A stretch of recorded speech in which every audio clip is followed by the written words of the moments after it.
हर हर महादेव, जय शिव शंभो, जय वैद्यनाथ धाम। हम इस समय देवघर के एक हरला जोरी मंदिर हैं जो कि सबसे प्राचीन मंदिर माना जाता है।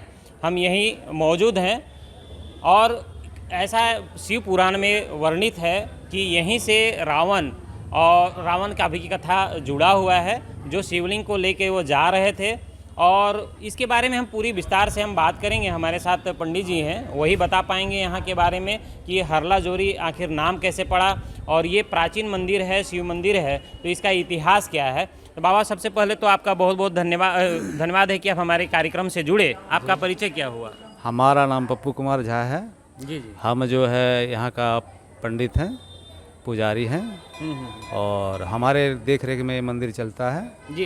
तो सबसे पहले तो हम जानना चाहेंगे कि जो हरला जोरी मंदिर है, ये सबसे प्राचीन मंदिर बताया जाता है, तो सबसे पहले तो बताइए कि ये नाम के पीछे क्या राज? ये नाम के पीछे रावण जो ले जा रहे थे शिवलिंग को, तो यही रास्ता पड़ता है, जो कि रास्ते में उनको पेशाब लग गया और पेशाब लग गया तो पेशाब करने बैठ गए विष्णु भगवान को थमा के। विष्णु भगवान जब वो देखे कि इधर उधर देखे कि कहीं कोई नहीं है, तो रावण तो 7 दिन 7 रात पेशाबे करते रह गए।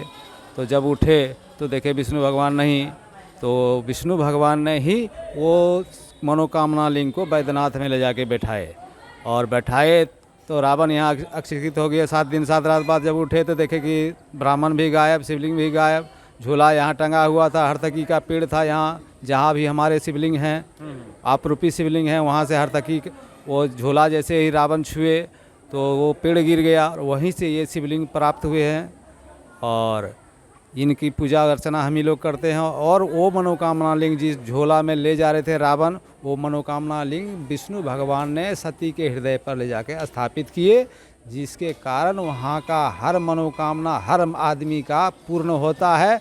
इसीलिए वहाँ ज़्यादा भीड़ होता है, लेकिन प्राचीन मंदिर यहीं से उन्हीं से जुड़ा हुआ है, रावण से ही ये मंदिर जुड़ा हुआ है। और ये बगल में नदी है, बाहर में जहाँ विष्णु भगवान खड़े थे उनका पैर का चिन्ह है, और जहाँ रावण पेशाब किए तो वो नदी आपको दिखा देते हैं, वो नदी भी आप कैच कर लीजिए।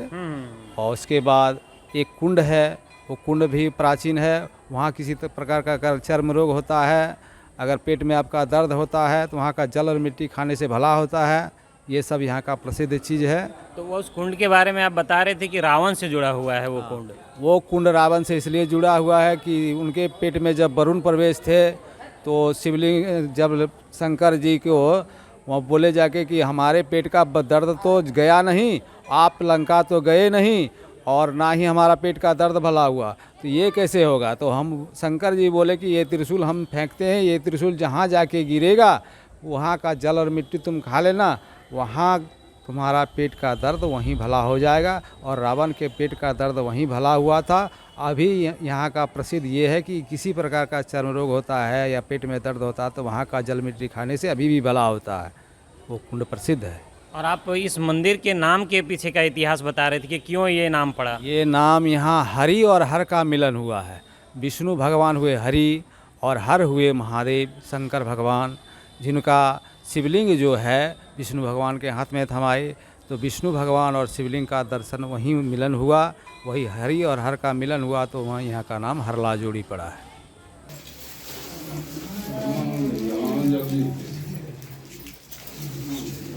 यही विष्णुपद मंदिर है जहाँ भगवान विष्णु स्वयं यहाँ खड़ा हुए थे और रावण के हाथ से मनोकामना लिंग को उन्होंने अपने हाथ में लिया था। और यहीं के बाद में ये पूरी आगे कथा जाती है और फिर देवघर का जो मनोकामना मंदिर है, वैद्यनाथ धाम जो है, उसके बारे में लगातार आप कहानियों में और वीडियो के माध्यम से, अखबारों के माध्यम से लगातार आप जो पढ़ते हैं, धर्म अध्यात्म का जो विष्णु पुराण है, विष्णु महापुराण है, उसके माध्यम से भी हम लोग जानते हैं। तो ये इस तरह से कथा आगे बढ़ती है।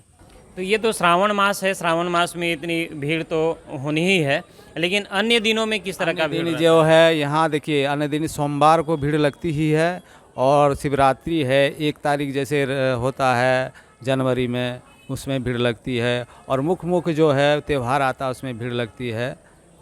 ये मंदिर कब स्थापित हुआ, इसके बारे में कुछ बता पाएंगे? ये मंदिर का स्थापना कब हुआ ये हमको मालूम है।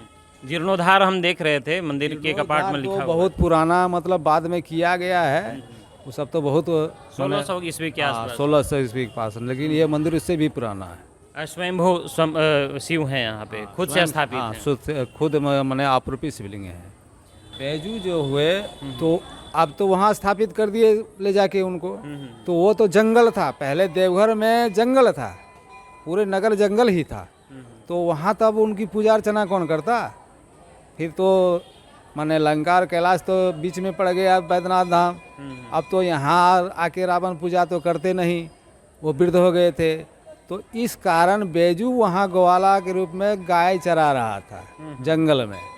तो उनको बोला गया कि आप जो है इनकी पूजा अर्चना डेली कीजिए, और जो है सो बोला कि हमारे पास न को पात्र है, ना ही हम इनकी पूजा क्यों करेंगे, हमारे पास क्या चीज़ की कमी है, इस जंगल का राजा हम हैं।